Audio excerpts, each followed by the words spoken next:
L'Association des étudiantes et des étudiants de Laval, inscrits aux études supérieures, l'Allier, en collaboration avec l'Université Laval et dans le cadre des grandes fêtes de l'université, a le plaisir de vous offrir les moments marquants d'une conférence présentée sous l'égide de la chaire publique de l'Allier et tenue à l'Université Laval. Le thème proposé aujourd'hui à votre réflexion, les biens publics globaux, comment faire face aux nouveaux défis. Depuis déjà quelques années, nous assistons à une interdépendance grandissante entre les pays due à la mondialisation. Cela pose un problème de taille, le partage des biens publics globaux. Ces biens communs ont la particularité d'être souvent indispensables à notre vie de tous les jours, mais nous les banalisons parfois et n'y faisons même presque plus attention. Selon Mme Inge Kaul, économiste au Programme des Nations Unies pour le développement, qu'on appelle plus simplement le PNUD, on parle de biens publics globaux lorsque les avantages ne sont pas limités à un seul pays, à une seule génération, ni à un seul groupe de population. Sans l'existence d'un mécanisme d'action collective, ces biens risquent d'être produits en quantité insuffisante. Mme Kaul reste persuadée qu'il faut repenser de façon radicale la manière avec laquelle les pays mettent sur pied les actions de coopération pour le développement international afin de prendre en compte l'émergence de biens publics globaux tels la santé, la paix, la sécurité, l'efficacité des marchés, l'équité et la justice, l'environnement et le patrimoine culturel, la connaissance et l'information. Sans mécanisme d'action collective, la production de ces biens ferait défaut. En appliquant le concept des biens collectifs mondiaux, on cherche à procurer aux habitants de la planète des biens dont les avantages profitent à tous au-delà des frontières, des générations et des regroupements de populations. Pour discuter de la question, pour nous éclairer sur cette question, 4 invités aujourd'hui que je vous présente.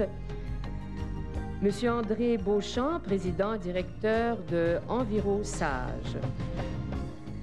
Monsieur Jacques Larochelle est professeur titulaire au département de biologie de l'Université Laval. Il enseigne l'écophysiologie animale. Madame Paul Allais est titulaire de la chaire de recherche du Canada en droit de l'environnement depuis septembre dernier et professeure agrégée à la faculté de droit de l'Université Laval depuis 1994, où elle y enseigne le droit de l'environnement et le droit pénal. Notre 4e invitée, Madame Hélène Parizeau, est professeure titulaire à la faculté de philosophie, ici même à l'Université Laval. Qui est fort complexe auquel nous sommes conviés, la notion de biens publics globaux est certainement un nouveau mot, un nouveau concept dans la constellation des concepts autour de la notion de développement durable, autour de de cette façon dont nous essayons finalement d'appréhender notre rapport à la nature et à l'environnement. C'est une réponse plutôt économique à essayer de penser dans le contexte de la globalisation qui est le nôtre, comment d'une certaine façon à la fois gérer, protéger des ressources qui sont communes et qui sont dans certains cas qui peuvent devenir rares. On pensera à l'eau par exemple, qui est un bien commun global qui va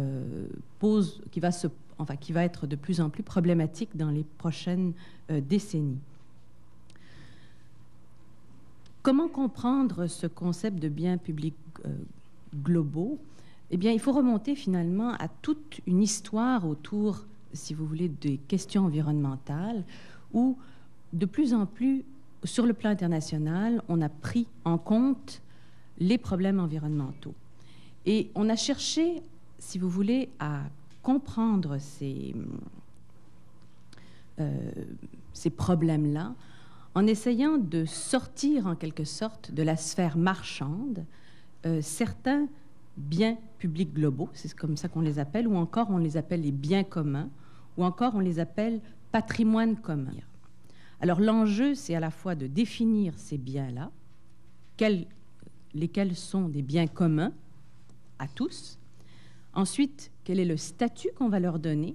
Est-ce qu'on va en faire une catégorie juridique qui va avoir une certaine puissance qui va nous permettre de bien les délimiter et de bien les protéger et en même temps d'en faire un usage. Dans quelle tradition de pensée on va les ancrer aussi. Alors, je vous laisse à penser quand même que, suivant la façon dont on va définir ces biens-là, eh bien, on se retrouve dans une situation où, effectivement, on va en faire quelque chose qui est soit plus économique, soit au contraire, dont on veut sortir de la sphère économique. Il faut comprendre que dans ces objets que sont, par exemple, l'eau ou encore le génome humain, parce que le génome humain, on l'a essayé de le sortir encore de la sphère marchande, eh bien, le génome humain, par exemple, on l'a dénommé patrimoine commun de l'humanité. C'est-à-dire qu'on a essayé de faire en sorte qu'il ne soit pas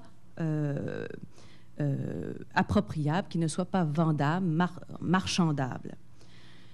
Dans le cas de l'eau, on sent bien qu'il y a un problème. Il y a la tentation de privatiser l'eau. On a eu des débats au Québec là-dessus. La façon de définir finalement cet objet-là va être déterminant sur la façon dont on va en faire un usage, qu'il soit économique ou non. Donc, la définition, l'enjeu de cette notion de biens publics globaux est important parce que, dans le fond, ça va définir par la suite la façon dont on va utiliser ces biens-là. Est-ce que ça va être des droits d'usage? Est-ce que ça va être des biens marchands? C'est très important dans le contexte de la globalisation qui a tendance, comme vous le savez, à marchandiser, c'est-à-dire à faire en sorte de donner une valeur économique et une valeur marchande à tous les biens, quels qu'ils soient. Ce qu'il faut comprendre, c'est que la notion de bien a une connotation sur le plan juridique qui peut aller jusqu'au droit de détruire une chose. Donc, c'est pour éviter, si vous voulez, l'idée de propriété privée, c'est que vous pouvez jusqu'à détruire la chose, le bien en tant que tel. Donc, il s'agit de sortir avec la notion de bien public de cette idée qu'on peut aller jusqu'à détruire la chose. Donc, il faut protéger. On peut en user, mais il faut le protéger. Donc, il faut des garde-fous pour bien en faire un bon usage, et un bon usage mondial dans ce cas-ci. Il est évident que quand on parle de cette terminologie-là, il faut penser qu'on est dans le monde occidental. Et ça sera mon dernier point parce que je suis très sensible, comme de raison, au fait que justement on utilise la notion de biens publics globaux dans une perspective de développement international. Quand on utilise cette terminologie-là, il faut être conscient qu'on parle des concepts de propriété privée, de propriété commune, de biens globaux. C'est toute une terminologie qui est celle de l'Occident, donc de notre modernité, et qui fait référence donc à notre histoire de pays occidentaux. Je voudrais simplement terminer avec une anecdote. C'est pour vous dire que quand vous travaillez dans les pays en développement, vous vous apercevez que la notion de propriété privée ne correspond pas nécessairement à une réalité dans certaines civilisations. Je travaille au Moyen-Orient. Ainsi, sur le plan de la tradition moyen-orientale, c'est-à-dire de la civilisation arabe et en particulier l'Empire ottoman qui a disparu au début du XXe siècle, il n'y avait pas de notion de propriété privée. Ça n'existait pas. Tout était de l'ordre du public, en quelque sorte, mais même cette notion-là n'existait pas. C'est-à-dire que, par exemple, l'eau appartenait non pas aux individus, aux personnes, mais appartenait d'abord au monde et ensuite appartenait essentiellement à l'autorité déléguée par Dieu sur terre, qui était le sultan. Donc, ce qui appartenait à la terre, et en particulier, on prend l'exemple de l'eau, eh bien, ce qui était donné à l'homme, eh bien, c'est un bien dont il peut user, mais dont l'usage le dépasse. Et après ça, il y a si vous voulez, des distributions dans la façon dont on va se partager l'usage de l'eau. Mais en aucun cas, l'eau n'est un bien. C'est plutôt quelque chose, un objet sacré, puisque de toute façon, c'est une condition de survie, surtout quand on pense au Moyen-Orient, où il fait tellement chaud. Donc, c'est une condition de survie essentielle. Donc, ce que je suis en train d'illustrer par cet exemple, c'est vous montrer simplement que la notion de propriété privée, dès qu'on sort du monde occidental, n'a pas la même tradition, ne correspond pas nécessairement aux autres civilisations, n'a pas la même ça ne représente pas la même chose. Donc, encore une fois, quand on parle de biens publics globaux, je crois que ce nouveau concept est intéressant, on va en discuter davantage, mais il faut le remettre dans le contexte général où on cherche, dans les pays occidentaux, à faire sortir de la sphère marchande des biens communs. Et encore une fois, dès qu'on parle de biens communs, on parle de notre système référentiel moderne. Donc, là encore, moi, ce qui me gêne, si vous voulez, dans la notion, et je terminerai avec ça, avec la notion de biens publics globaux, c'est que, encore une fois, c'est l'Occident qui va déterminer, en quelque sorte, ce qu'il entend par biens publics globaux et va exclure ou inclure de la sphère marchande ce que bon lui semble ou ce que lui juge digne d'être un bien global.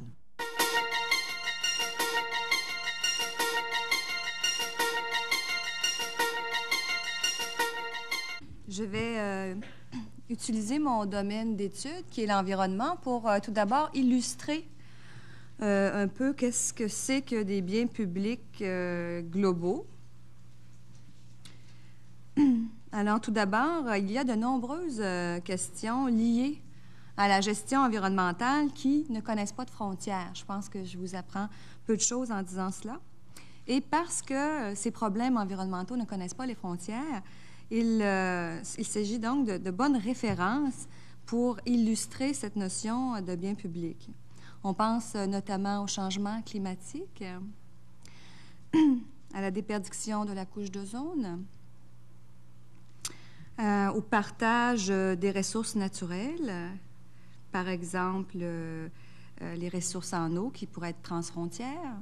Ça peut être des ressources fauniques pour les espèces migratrices, les océans. Il y a des expériences qui ont été faites en environnement, donc l'environnement connaît des problèmes liés à la gestion des biens publics globaux depuis longtemps. Certaines solutions ont été trouvées. Quand on pense à la gestion, par exemple, de l'eau douce des Grands Lacs, qui remonte au début du siècle, où les États-Unis et le Canada ont créé pour gérer cette ressource capitale en eau douce, une commission mixte en 1909. Les Américains et les Canadiens se sont également entendus en 1914 pour réguler les prises d'oiseaux migrateurs. Il y avait déjà des espèces qui étaient disparues, dont la tourte. Et il y a parmi ces exemples, certains exemples qui sont cités par les personnes qui ont introduit le concept des biens publics globaux comme étant des exemples de réussite de gestion de biens publics globaux.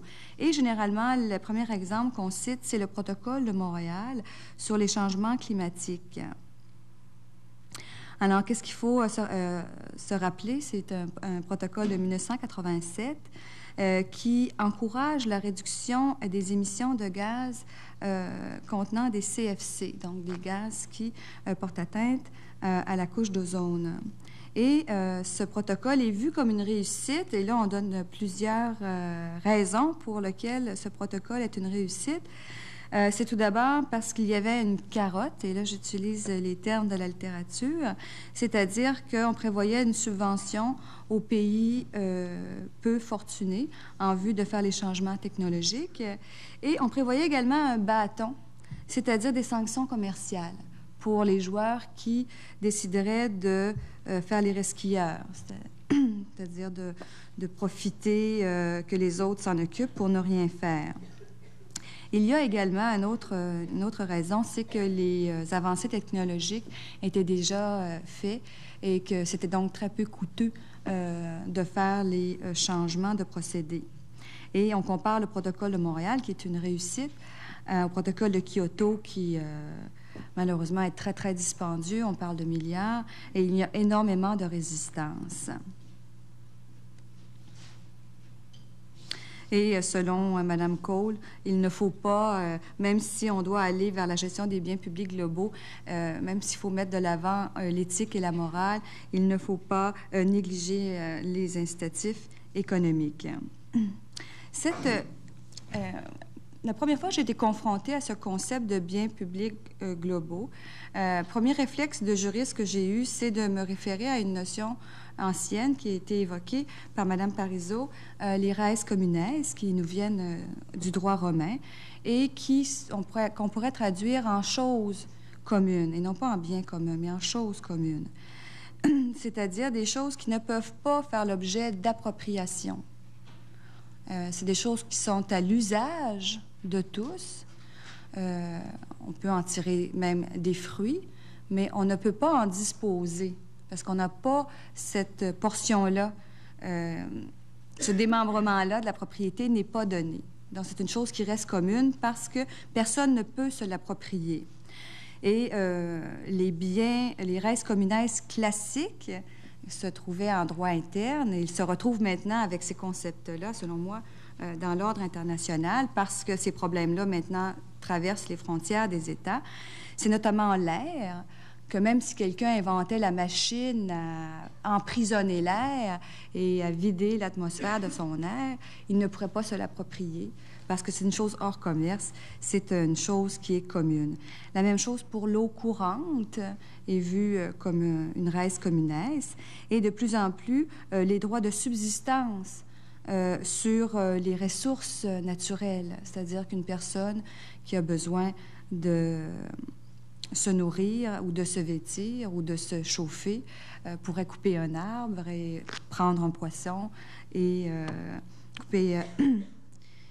peut-être tondre un mouton, là, bon, pour se vêtir, en tout cas, certainement couper du bois pour se chauffer. Donc, des biens qui appartiennent à tous. Et malheureusement, dans le passé, on a souvent décrié ce concept-là, ancien, comme je vous disais, en disant ce qui appartient à tous, ça permet à tous de le détruire, c'est-à-dire d'en abuser, de le surutiliser. Et c'est ce qui fait en sorte qu'on n'arrive pas à assurer la pérennité de ces choses communes.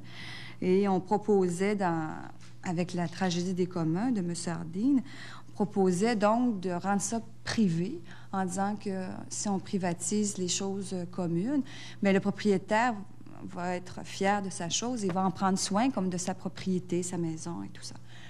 Et donc, ça a été de faire rentrer les choses communes dans la sphère privée. Et il y a plusieurs exemples qui montrent que ce n'est pas nécessairement le cas. Si les espèces menacées se retrouvent sur des terrains privés, il est malheureusement fort à craindre que le propriétaire se dépêche de faire disparaître l'habitat afin de ne pas avoir d'obligation de conservation face à cette espèce. Donc, le débat existe là au niveau des res communes également. Idéalement, ce serait intéressant de pouvoir dire que les biens publics globaux, mondiaux, renvoient à cette gestion de patrimoine commun. Ce serait intéressant parce qu'on pourrait à ce moment-là aller dans une logique intergénérationnelle davantage et ça permettrait aussi d'aller dans des mouvements de solidarité plus simplement nationale, mais transnationale et internationale, en disant qu'on partage les usages des mêmes ressources communes. Mais malheureusement, le concept est encore flou. Il est difficile donc de dire voici, c'est exactement ce vers quoi nous allons aller, parce que le concept demeure flou. Et on ne sait pas s'il va être développé plus vers une chose ou un patrimoine commun ou un bien. Donc, je vais dans le sens de Mme Parizeau, là, qui souligne qu'un bien commun, c'est quelque chose qui pourrait entrer dans le commerce et être approprié. Et là, à ce moment-là, on s'éloignerait de la logique intergénérationnelle et du renforcement des solidarités.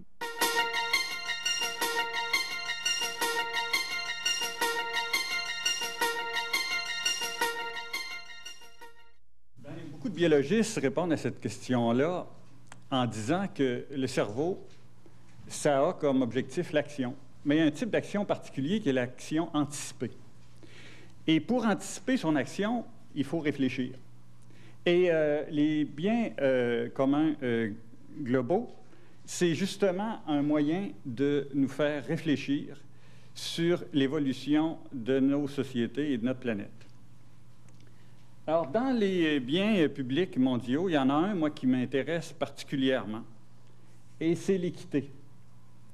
Et l'équité, c'est un concept fondamental, je pense, aux biens publics mondiaux, dans le sens que ça nous amène à associer les ressources et les responsabilités.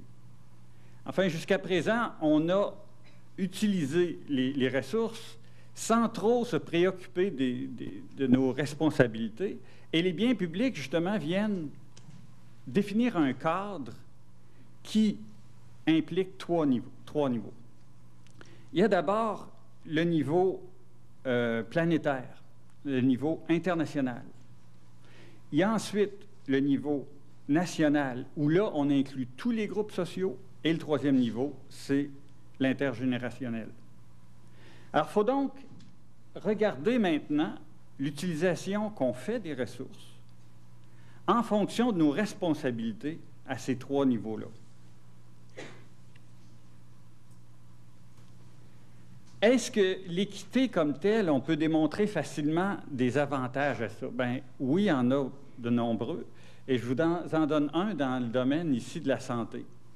Alors, vous regardez, vous avez sur l'ordonnée, donc sur la verticale, vous avez en fait le taux de mortalité. Et sur l'axe des X, vous avez un indice d'égalité. Plus on se déplace vers la droite, plus on est dans une société égalitaire. Alors, vous regardez le taux de mortalité en fonction de cet indice d'égalité. Ce qu'on trouve avec tous les États américains, c'est qu'il y a une relation significative entre le taux de mortalité et l'égalité. Alors, si vous placez là-dedans maintenant les points qui correspondent aux provinces canadiennes, vous avez à ce moment-là une indication que l'équité est un facteur important de respect de d'autres biens, comme par exemple la santé de la population. Bon, si c'est un outil de réflexion très intéressant, les biens publics globaux, il reste que, éventuellement, ça va devoir déboucher sur des actions. Et c'est sûr qu'il faut sans doute attendre avant de penser aux modalités d'action, attendre d'avoir bien défini ce que c'est, d'avoir défini une structure qui va permettre de les analyser, de les suivre, de définir les politiques à adopter. Mais éventuellement, il faudra passer au terrain. Et là, qu'est-ce qu'on va rencontrer sur le terrain? On va rencontrer un certain nombre d'outils qui sont déjà en place et qui, eux, favorisent plutôt l'inéquité que l'équité. Et on pense actuellement à un mouvement qui s'appelle le néolibéralisme et à un de ses principaux outils, l'Organisation mondiale du commerce, avec tous ces traités touchant, entre autres, la propriété. Alors, le néolibéralisme, ceux qui ne connaissent pas tellement l'origine de ça, bien, disons qu'il y a un grand prêtre très célèbre du domaine qui a un rapport direct avec les biens publics globaux, parce que vous voyez qu'est-ce qu'il dit. Il dit que les entreprises ne doivent se préoccuper que de faire des profits et qu'on ne doit mettre aucune responsabilité autre que celle de faire des profits sur les directeurs d'entreprise. Pourtant, je vous signale que M. Friedman est également le père de la notion des bons d'éducation.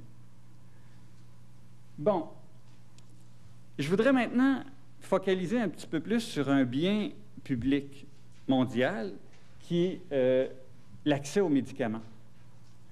Alors, vous savez qu'actuellement, il y a un problème à ce niveau-là très évident en fonction en particulier du problème du sida. Et en fait, il y a un problème parce que le taux d'apparition des nouveaux médicaments est fait en fonction du profit potentiel. Vous savez qu'aujourd'hui, ce ne sont plus dans les pharmaceutiques, ce ne sont plus les chercheurs qui décident des orientations de recherche, ce sont les responsables du marketing. Et on choisit, on cible préférentiellement les voies de recherche qui vont permettre de gonfler le retour aux actionnaires. Alors ça, ce que ça fait, ça amène une concentration des efforts et ça fait en sorte qu'on peut démontrer maintenant que depuis les grandes fusions des pharmaceutiques des dernières années, on a assisté à une diminution de l'inventivité au niveau des médicaments, c'est-à-dire que le nombre de nouveaux médicaments qui apparaissent sur le marché est en chute.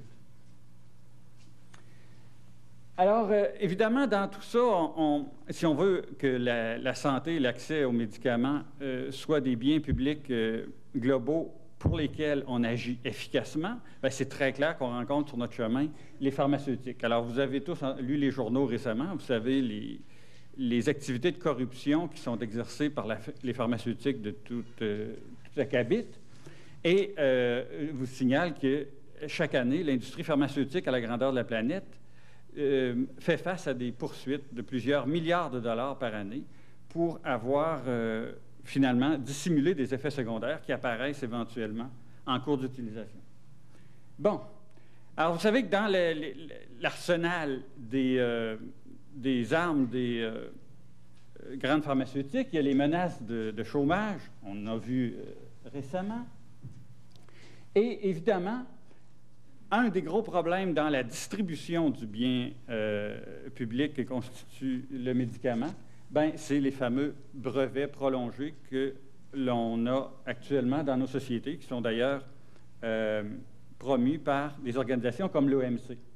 Alors, qu'est-ce que c'est que ça amène, ça? Bien, ça amène que vraiment, on est en train de créer une espèce de suprémacisme au niveau de l'accès aux médicaments, c'est-à-dire que les pays riches et développés ont le droit d'avoir des médicaments efficaces, alors que les pays sous-développés, qui sont peuplés, on le décide alors, d'humains de valeur inférieure, vont devoir se contenter des médicaments les moins chers. Alors ça, c'est une décision qu'on prend, qu'on a à prendre collectivement. Qu'est-ce qu'on fait avec le bien public mondial que constituent les médicaments? Sans compter que même à l'intérieur des pays dits développés, bien, on a qu'actuellement un grave problème. Vous savez que le taux d'augmentation des médicaments est de l'ordre de 10 à 15 par année, et ça menace actuellement les programmes publics de santé. Alors, vous avez même des politiciens qui disent, bien, on ne touche pas aux pharmaceutiques, on va plutôt privatiser les programmes publics de santé comme solution à ce problème-là. Alors, il y a un autre aspect sur lequel je voudrais insister, c'est le fait que le progrès de la santé à l'échelle planétaire est actuellement ralenti par le fait qu'il y a le processus de brevetage diminue le partage des connaissances et fait en sorte qu'il y a beaucoup de temps perdu à répéter des expériences que d'autres ont déjà faites pour aboutir au même résultat. Et si on se débarrassait des grandes pharmaceutiques, on pourrait imaginer que le coût de lancement d'un nouveau médicament baisserait de 80 %. Il y a plusieurs études qui arrivent à ce chiffre-là. Comment on peut arriver à un tel chiffre? Bien, regardez un petit peu le contenu de la bulle pharmacologique. Vous savez, on a eu une bulle spéculative, par exemple la bulle du Nasdaq, qui a récemment fondu de dimension de manière assez impressionnante. Mais il y a une autre bulle qui continue de flotter, et c'est la bulle pharmacologique. Et là, quand on regarde qu'est-ce que c'est qu'on a comme ventilation du budget, eh bien, c'est la suivante. Quand je paye 1 $ pour un médicament, il y a juste 11 sous qui vont pour la recherche et le développement. Pour le marketing et l'administration, 28 sous. Pour les profits des actionnaires, 21 sous. Et donc, il va à peu près la moitié en dépenses inutiles. Dépenses qui impliquent des montants qui pourraient être réaffectés à la recherche et au développement de nouveaux médicaments. Bon, donc ça définit en quelque sorte un élément de terrain où, éventuellement, des mécanismes de gestion des biens publics mondiaux vont devoir œuvrer. Et on peut imaginer qu'il y a des obstacles énormes sur la voie d'une gestion intelligente des biens publics globaux.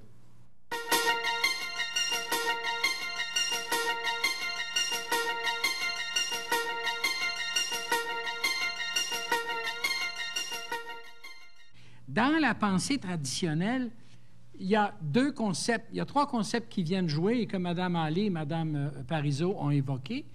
Il y a d'abord ce qu'on appelle l'idée de la res nullius, c'est-à-dire la chose qui n'appartient à personne, qui n'a pas de propriétaire, et qui va appartenir à celui qui la prend.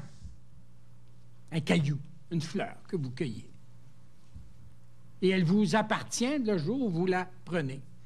Par rapport à ce concept-là, il y a un autre concept qui a été véhiculé dans le droit romain qui dit une res communis, une chose commune donc dont on a besoin pour vivre. On pense à l'air, on pense surtout à l'eau. L'air est intangible en un certain sens. L'eau, son caractère inappropriable est intéressant parce que ça coule, ça fuit. Donc, on peut, et on en a besoin, on peut l'utiliser, mais on ne peut jamais la posséder vraiment parce qu'elle doit être partagée par tout le monde.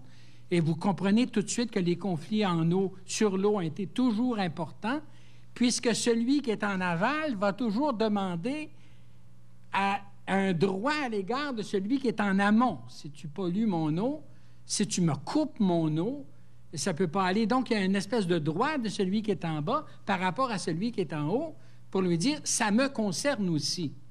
Bon, à travers ça, comme l'a évoqué Mme Parizeau, le concept de propriété privée. Et dans le Moyen-Âge, le concept de propriété, c'est « ius usi et abouti », c'est-à-dire le droit d'user et d'abuser, ce qui est un concept très fort, évidemment, donc, et évoquait ce que Mme Parizeau appelait le droit de détruire.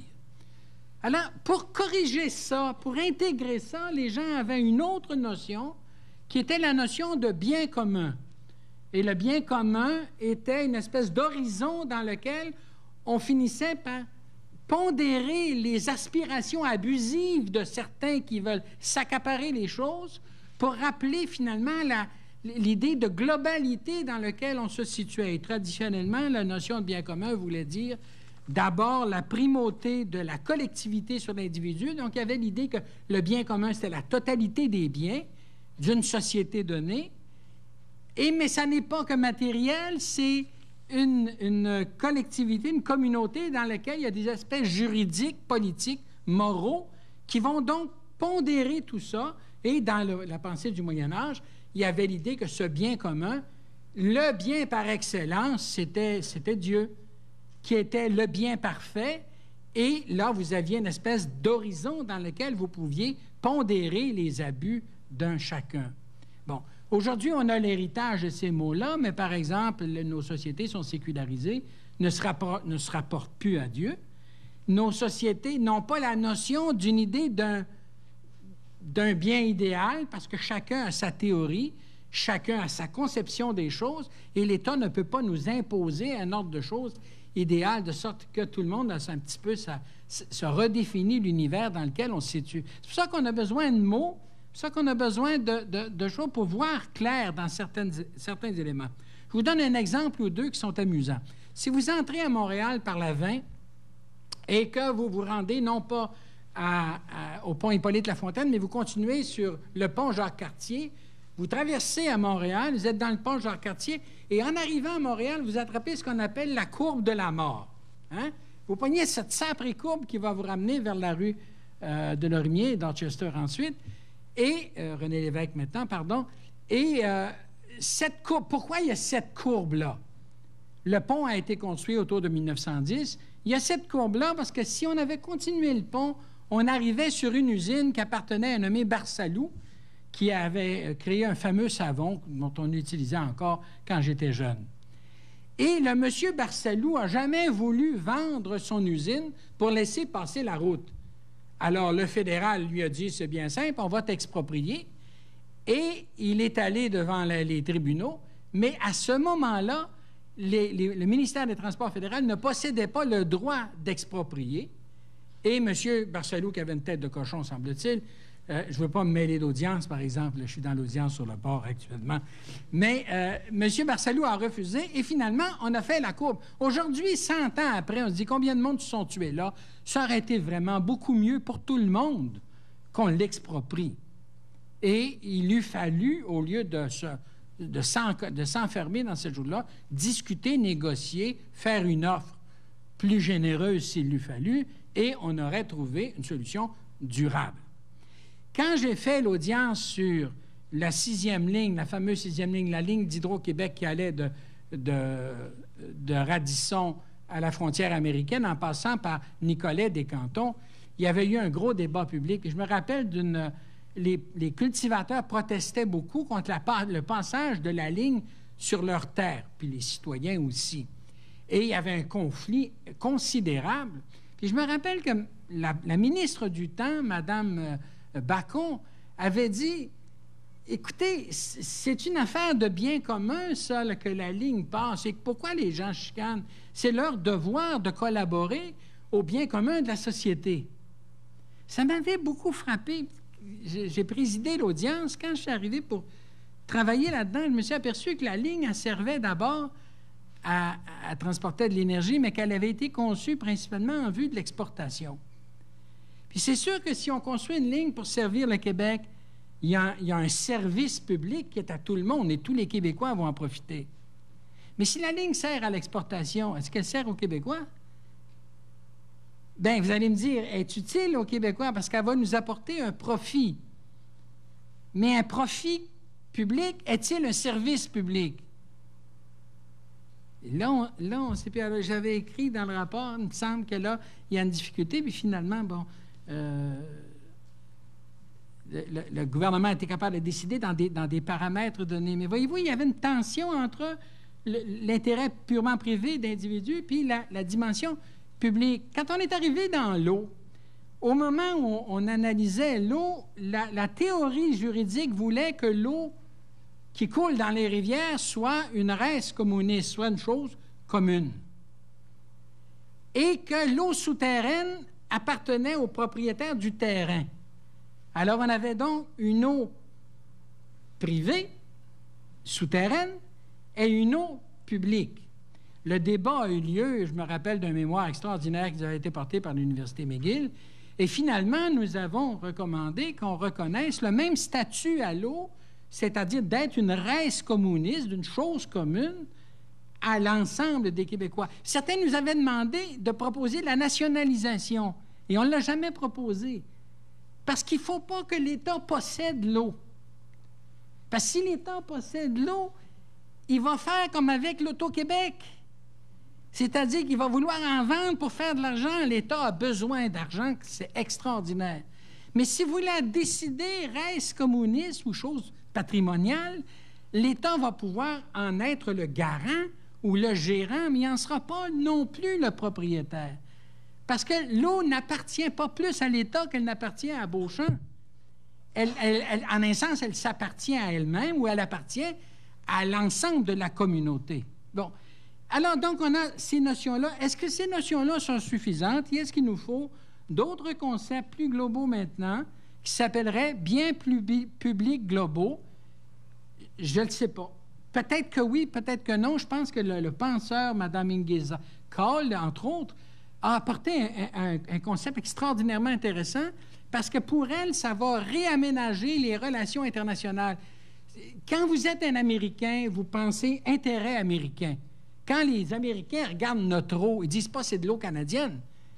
Ils disent, voyons, elle est sur le continent, c'est de l'eau américaine. Elle est en Amérique et est à moi. Hein? Parce que l'intérêt, pour les Américains, leur intérêt est toujours une raison d'intervenir. Donc, il faut qu'on pose l'intérêt non plus d'une nation ou d'un peuple, mais l'intérêt de la vie humaine de l'ensemble de la société ou de l'environnement, de ce que nous allons léguer. Parce que dans le patrimoine, nous recevons toute la culture que nous avons, nous l'avons reçue des anciens. Et nous allons la transmettre en la transformant. Ce n'est pas une chose statique, il en est de même de l'environnement.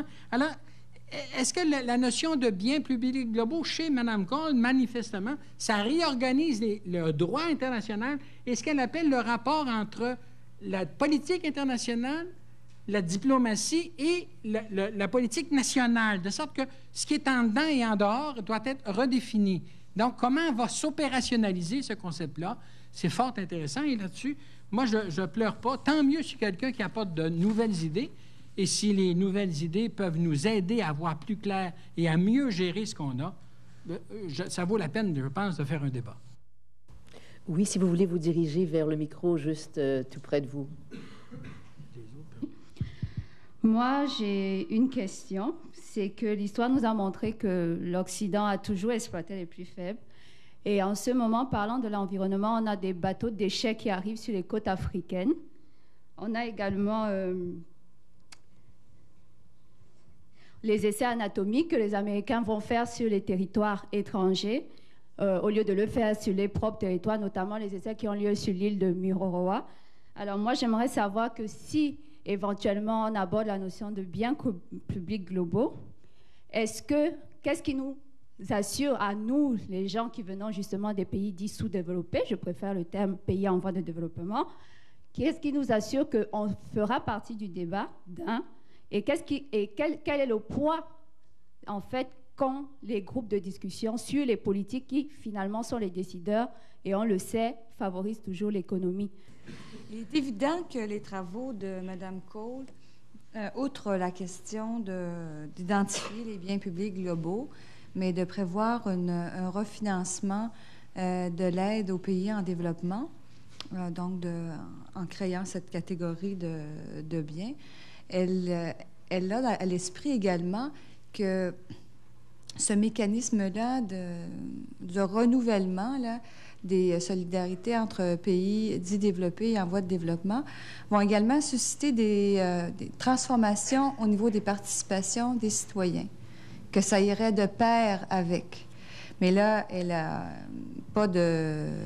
Il n'y a rien de fait actuellement, donc on ne peut pas dire si ça a été fait bien ou pas bien, mais ça soulève des questions à savoir qui seront ces citoyens ou ces ONG, quelles seront leurs représentativités eu égard aux enjeux réels qui sont supportés par des peuples plus que d'autres également. Mais son projet est porteur de ça, d'une démocratie plus participative au niveau de la définition de ce que c'est, au niveau de la hiérarchie, une manière de hiérarchiser les biens publics globaux et des formes d'aide qui pourraient être apportées. Donc, c'est un concept qui, en soi, est porteur d'une participation plus grande des citoyens qui sont concernés. Là. Bonjour, Yves Thériault, étudiant en agroforesterie à l'Université Laval. J'aurais une question qui concernerait peut-être plus les conférenciers qui ont une formation en droit, particulièrement en droit international.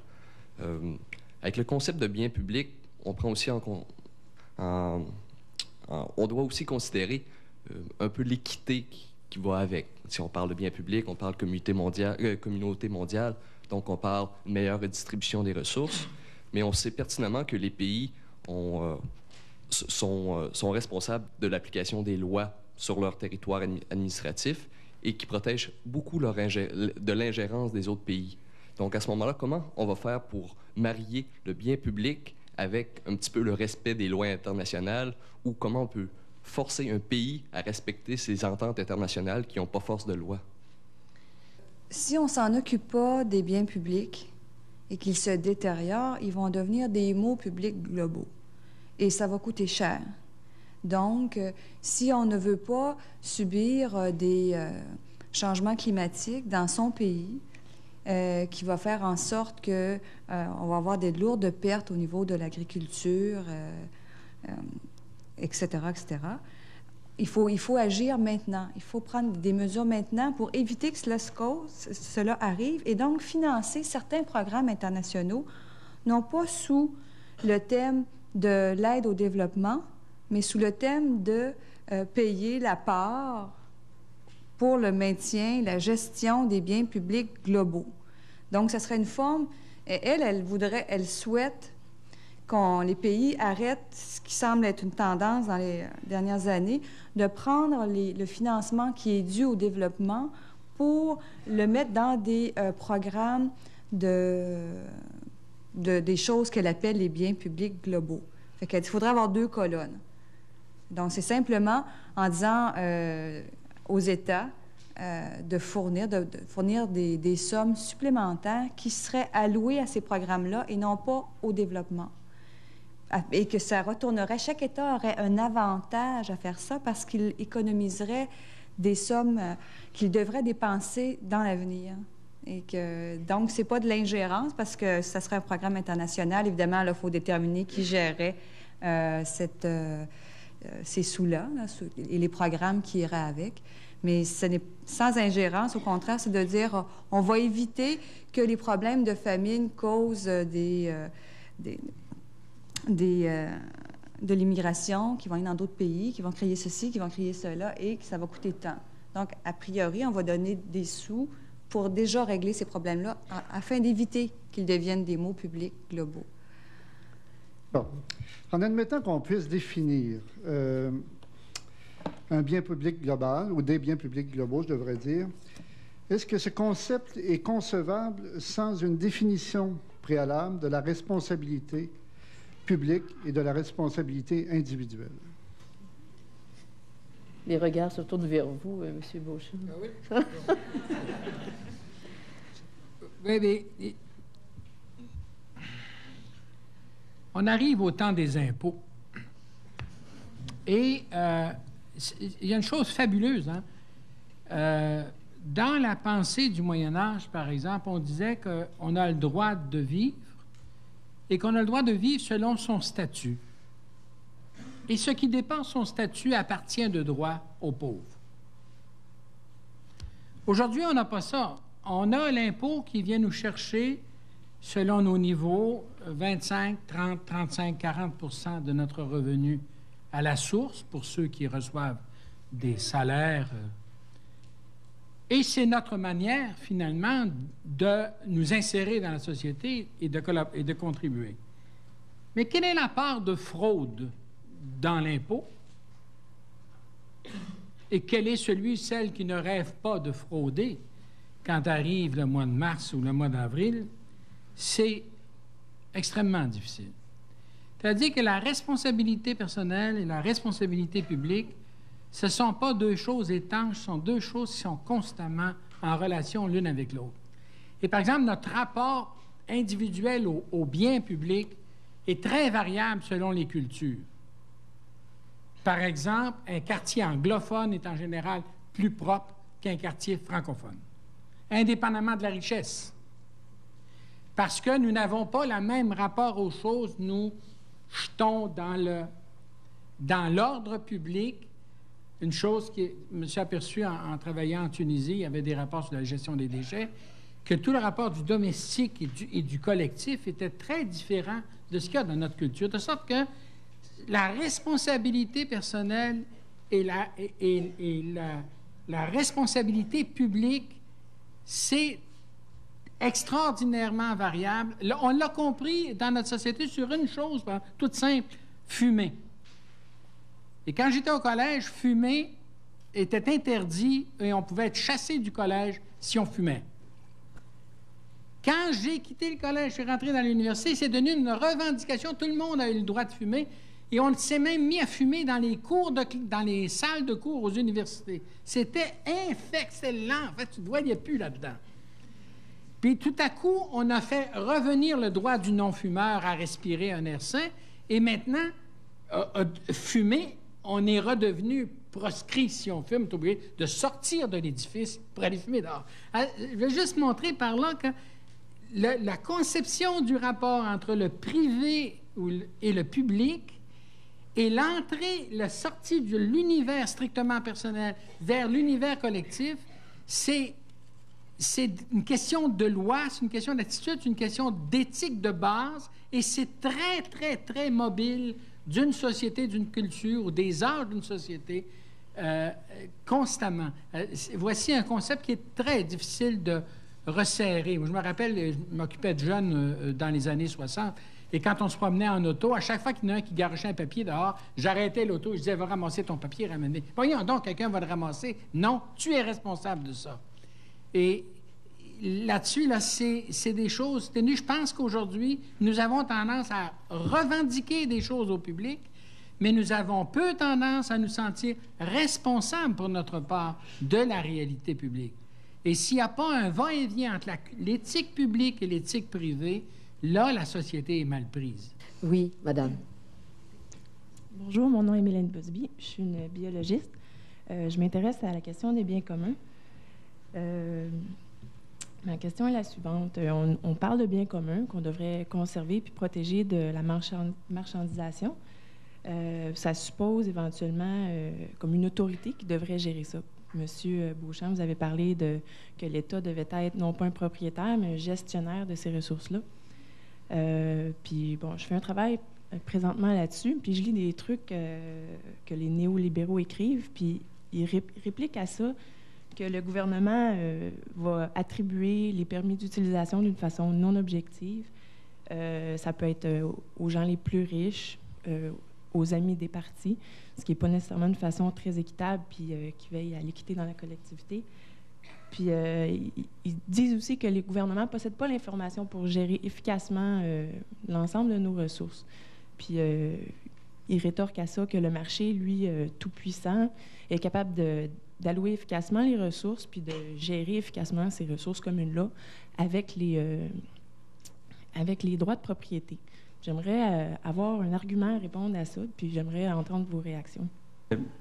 Les néolibéraux utilisent ce qu'eux appellent une théorie économique, moi j'appelle une mythologie économique, dans le sens que si on confronte ça aux réalités, comme par exemple on parlait tantôt de la gestion de l'eau, dans les endroits où on a, dans les villes surtout, on a privatisé la gestion de l'eau, ça a été un désastre partout.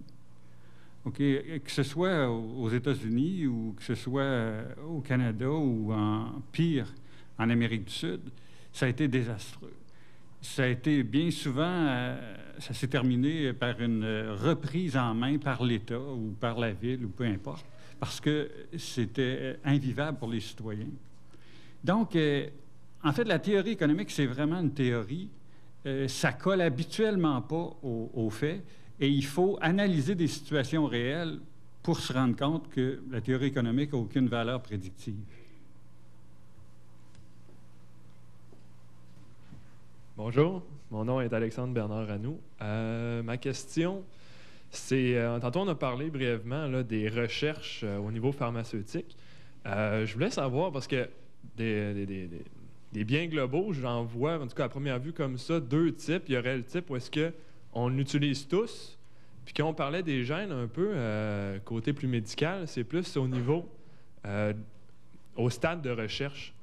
Le fait de les rendre biens globaux, je ne dis pas que les privatiser serait mieux, mais ça serait quoi l'effet sur la recherche? Si on rend ça en biens globaux, probablement que les recherches vont stagner parce qu'en bout de ligne, les chercheurs, c'est pas du bénévolat, là, ils font ça pour mettre du beurre sur leur pain. Donc, c'est ça, je voudrais avoir peut-être un peu votre opinion sur l'effet de rendre ça comme biens globaux, là, tout ce qui est au stade de recherche et dans le but d'avoir de l'argent, en fait. Bon. Moi, je connais quand même un bon nombre de chercheurs dans le domaine des sciences de la santé qui œuvrent en rapport, par exemple, avec la mise au point de médicaments. Et je peux vous dire qu'aucun d'entre eux n'est vraiment motivé par l'augmentation des profits pour les actionnaires. C'est une fumisterie, à mon sens, publicitaire que d'associer la montée du prix des médicaments à un besoin d'entretenir une propension à la recherche ou un intérêt pour la recherche. C'est complètement déconnecté. Disons, la folie actuellement de la bulle pharmacologique, c'est uniquement en faveur d'un profit maximum immédiat pour les actionnaires. Et je peux vous garantir que la très vaste majorité des chercheurs ne sont absolument pas motivés par la perspective de rendre les actionnaires plus riches. Absolument pas. Donc, il n'y a pas de lien entre les deux. Au contraire, on aurait une production de médicaments beaucoup plus efficace s'il y avait d'autres choses que 11 cents par piastre qui s'en va en recherche et en développement. Donc, si on soustrayait tous les coûts de marketing et les profits des pharmaceutiques, on pourrait faire avancer la santé de l'humanité d'une manière beaucoup plus rapide. Moi, je voudrais intervenir sur ce sujet-là parce que d'abord, c'est un sujet extrêmement complexe et je ne crois pas qu'on peut avoir une réponse facile sur cette question-là. Le problème actuellement, c'est ce qui a été évoqué, c'est-à-dire la montée en flèche des brevets, c'est-à-dire une appropriation du vivant, et en particulier pour ce qui est du génome, des gènes ou des blocs de gènes, etc. Il y a véritablement une course au brevet qui, effectivement, est loin des objectifs du scientifique ou du chercheur. Mais ça fait partie des règles du jeu, malheureusement, qui se sont imposées de façon très, très importante depuis à peu près une quinzaine d'années. Cette privatisation, finalement, de la connaissance scientifique est un véritable problème. Et moi, je le distinguerais du problème, si on peut dire, de l'industrie pharmaceutique en tant que telle, qui, effectivement, fait des profits dont on peut se poser des questions sur, finalement, l'ampleur de ces profits-là quand on sait qu'il y a des urgences de santé et quand on sait qu'effectivement, la santé devrait être un bien public global. Merci à vous toutes et tous pour votre attention et merci pour les questions pertinentes. Au revoir, bonne fin de journée. Merci.